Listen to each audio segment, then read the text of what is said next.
पहले हवा से बॉम्ब बरसाए गए, अब टैंक से अस्पतालों की घेरेबंदी शुरू हो चुकी है। इजरायली सैनिकों को यकीन है कि अल शिफा और गाजा के तमाम अस्पतालों को हमास ने अपना ठिकाना बना रखा है और यही वजह है कि अब इजरायली सैनिकों ने हॉस्पिटल्स को टारगेट किया है। अस्पताल संहार का आज तीसरा दिन है। WHO से अस्पतालों का संपर्क टूट गया है। अस्पतालों के बाहर इजरायली सैनिक हैं। किसी को भी हॉस्पिटल में जाने की इजाजत नहीं दी जा रही है।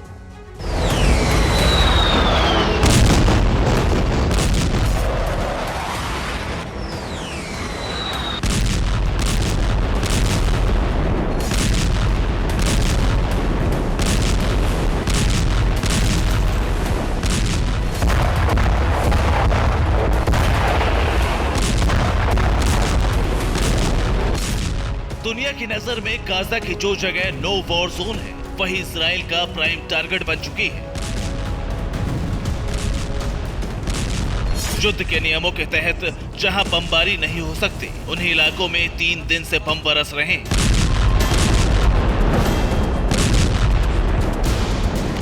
गाजा के अस्पतालों पर इजरायली सेना के हमले का सिलसिला जारी है।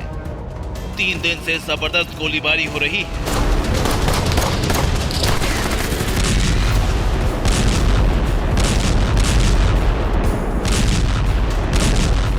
मरीज और जख्मी लोगों का जहां इलाज चल रहा है, इजराइल की सेना वहीं प्रहार कर रही है। वजह है अस्पताल में हमास का ठिकाना।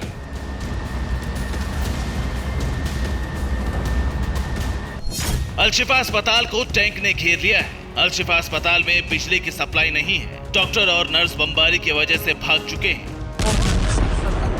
इंडोनेशिया अस्पताल पर भी रह रहकर बमबारी हो रही है।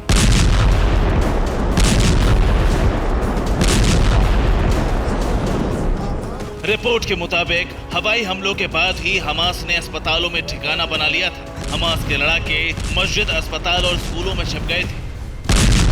यही वजह है कि हवाई हमले के बाद 35 से ज्यादा मस्जिदों को धमाके से नष्ट कर दिया गया।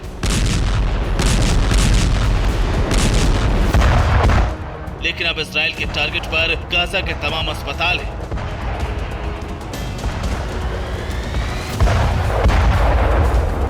गाजा का अल शिफा अस्पताल, अल कुद्स अस्पताल, रंतीसी, गाजा अस्पताल, इंडोनेशिया अस्पताल, अल नस्र महिला और बाल चिकित्सालय, अल अब्दा अस्पताल पर इस वक्त हमले किए जा रहे हैं। अस्पतालों पर हमले के बाद मौत का आंकड़ा भी तेजी से बढ़ रहा है। छोटे छोटे बच्चों की मौत हो रही है। ईंधन खत्म होने की वजह से अस्पतालों में ब्लैकआउट है, जिसकी वजह से ऑक्सीजन की सप्लाई भी नहीं हो पा रही। इजराइल की सेना अब अस्पतालों में घुसकर तलाशी अभियान चलाएगी। इजराइल को शक है कि अस्पतालों से जुड़ी सुरंग में बंधक हो सकते हैं। अस्पतालों के नीचे हथियारों का बड़ा स्टॉक हो सकता है। अल शिफा अस्पताल से हमास के लड़ाके निकल ना सके, इसीलिए बिल्डिंग से किसी को निकलने नहीं दिया जा रहा है। रिपोर्ट में दावा है कि अस्पताल में 3 दिनों के हमले के बाद कई शव पड़े हैं। हालांकि इजराइल ने बच्चों को रेस्क्यू कर लेने का दावा किया है। जख्मी लोगों को भी निकाला जा रहा है, लेकिन रविवार से अस्पताल में आवाजाही बंद कर दी गई।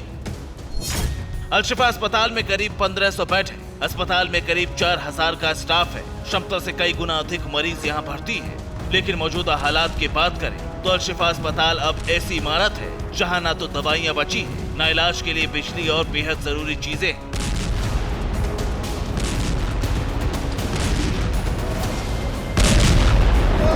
इजराइल का दावा है कि अस्पताल में हमला करना हमास की सफाई के लिए जरूरी है, क्योंकि अल शिफा अस्पताल ही हमास का मुख्य सेंटर है। अस्पताल के नीचे सुरंग का नेटवर्क है। सुरंग में हमास ने कंट्रोल रूम बनवाया हुआ है। लोगों को हमास ने ढाल बनाया है। टैंकों से अस्पताल को घेरने के बाद एक बड़े ऑपरेशन को लॉन्च किया जाएगा। इजराइल की आर्मी पूरे अस्पताल को भी गिरा सकती है। माना जा रहा है कि हमास भी इस अस्पताल से बड़ा हमला कर सकता है।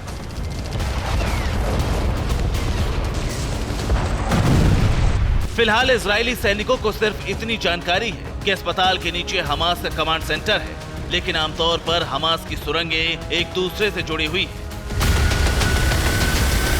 ऐसे में मुमकिन है कि हमास के लड़ाके सुरंगों के रास्ते किसी और एग्जिट पॉइंट से निकल चुके होंगे, लेकिन कमांड सेंटर खत्म होने से हमास को बड़ा नुकसान होगा। हथियारों का जखीरा भी नष्ट किया जाएगा।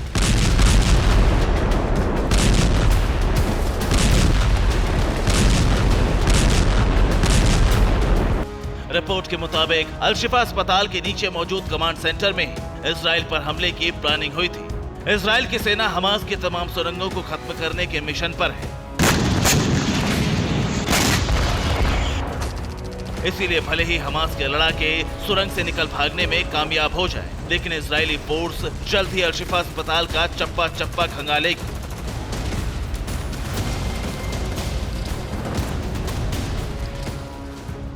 अस्पतालों पर हमले की वजह से सबसे ज्यादा मुसीबत में वो लोग हैं जो हवाई हमले में जख्मी हुए हैं। इन लोगों को पहले नॉर्थ गाजा से निकालना होगा, फिर साउथ गाजा के किसी अस्पताल में शिफ्ट होना होगा, लेकिन ये मुमकिन नहीं लग रहा क्योंकि युद्ध के बीच गाजा में इतनी सुविधाएं नहीं बची। ईरान ने इजराइल को अस्पतालों पर हमले नहीं करने की चेतावनी दी है। इजराइल की सेना ने दावा किया है कि उत्तरी गाजा में हमास ने कंट्रोल खो दिया है। वॉर एक्सपर्ट्स के मुताबिक इजराइल बंधकों को छुड़ाने के लिए हमास पर दो तरह से दबाव बना रहा है। एक तरफ बातचीत का दौर जारी है तो दूसरी तरफ अस्पतालों को घेरकर हमास को दबाव में लाने की कोशिश है।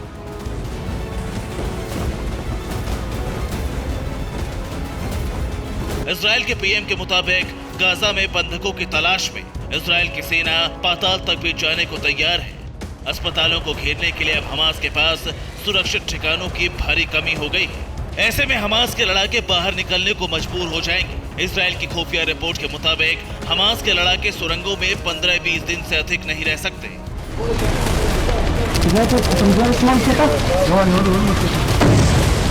फिलहाल गाजा से लोगों को निकालने का सिलसिला भी जारी है, लेकिन माना जा रहा है कि अगले 7 दिनों में उत्तरी गाजा से अस्पतालों का नामो निशान मिटा दिया जाएगा। Bureau report, TV9 Bharatvarsh.